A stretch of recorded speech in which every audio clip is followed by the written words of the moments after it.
很多新手朋友在练习二宝汗第一天的时候，不知道确实如何焊接。今天我给大家分享一下。来，小伙子，咱这焊丝是直径1.2厘，你得需要知道，咱这焊丝出来保护罩多长距离，知道吧？你负责长了之后它会造成反弹，电流电压再匹配，它焊出来是反弹的，知道？焊的直径是1.2毫米，咱乘以10，也就是1.2厘米或者1.5厘米都可以。也就是说，咱这个保护罩到咱这个用尺，也是焊丝出来的1.2厘米或者1.5厘米都可以，知道吧？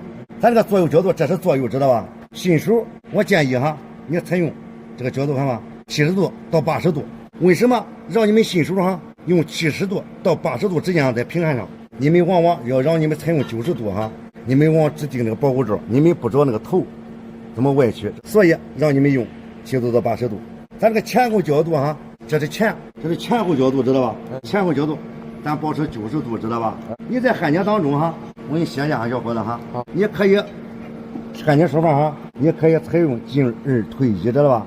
画起来这样画，知道吧？咱焊接的时候看吧，你向前走上1厘米或者向后走上5毫米，这叫进2退1，知道吧？也可以采用正锯齿，知道吧？跟咱那个钢锯齿知道见过吗？见过。